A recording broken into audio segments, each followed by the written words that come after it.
Hey everybody, Shelly and Kason Smith behind the camera. We are here to talk about the blogger office makeover, another project. Is this makeover taking a long time? Yes. I was going to say that. Yes. Is it taking as long as our bathroom? No. Not so much. Silver lining, people. So I'm excited because the hutch part, shelving part is finally getting done today. As I mentioned in the post before, I'm not going to rehash it, you can go and read that part. We dreamt it up, we wanted it to look more like a hutch rather than freestanding shelves, and then my dad built the shelf, did such an awesome job, used the prime MDF boards, and they're 12-inch boards, and I just designed how I wanted the shelf spacing and what was going to go on them, and I love it. It's so perfect.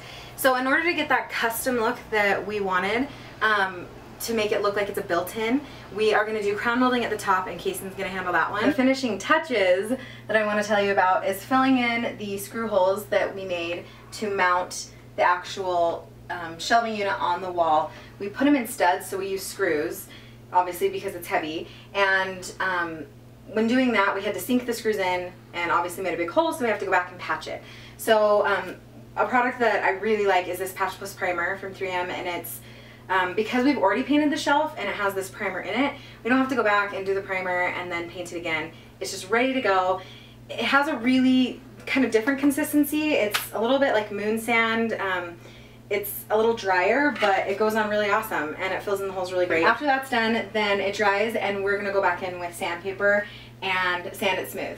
So I get a lot of questions about sandpaper, and it's really easy. So basically, the lower the number, the higher the grit, and the higher the number, the lower the grit. So 150, rougher, 220, not so rough.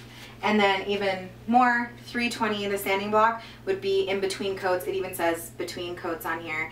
And it would be like you're painting between coats and you want to get off some brush marks or anything just small. So we'll probably go in with the 180 and just go in and go over the putty to make sure it's all smooth and ready to be painted. Another quick tip, well, another cool thing is that, I don't know if I haven't bought sandpaper in a long time or what, but this backing is so cool. 3M's put like a kind of like a no slip grip backing on their sandpaper, so sandpaper doesn't fly to your hand, and I don't know, maybe I sand too vigorously, but either way it's really cool, and you can fold it over and it is really awesome because it stays intact and you don't end up munching your hand because your sandpaper flies out from slipping.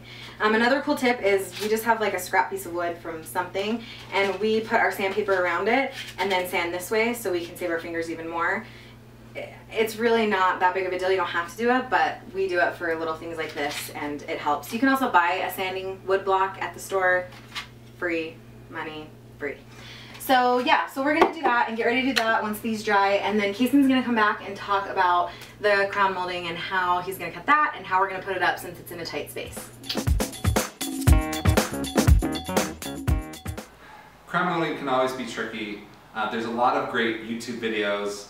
Just find out which, you can watch several different methods to cutting them. There's some what they call jigs that you can buy at Home Depot or Lowe's to help you cut them. I went ahead and measured already one of the sides to the unit, and the measurement on here, I just marked it, and then I just used a protractor. You can get these from Home Depot. They're like $5 or $6.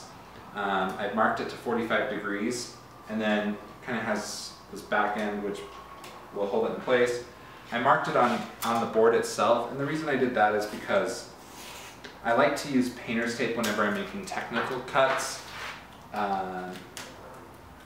because when you use the tape and you saw against the tape, it doesn't give you all those little jaggedy ends that you're going to get if you don't use tape. So that's kind of why I like to use the tape when I'm cutting technical cuts in wood. Alright, so Shelly's gone ahead and filled in and patched all the holes that she mentioned before. And you probably can't tell very well from the camera, but using this Patch Plus Primer, like after you sand it down, you can barely even tell that the screw holes are there. So it'll be really easy to go back and paint over it. I've gone ahead and hung or I nailed up the crown molding at the top. I just used the smallest nail gun I owned. I know they make smaller, but this is the one I had. And I just used nails on the front panel, and then on this side panel, I didn't get exactly right, so it's like less than a 1/16 of an inch off, but it'll be okay. That's why they make caulk. You won't even be able to tell. And then on this side, which may look like a giant mistake, is actually just glued up. My nail gun didn't fit back in that corner, so all I did was get wood glue. I just used normal wood glue and taped it up there. I cut it short because you can't really see it anyway. I taped it up and we'll let it dry, and then it'll just be like normal.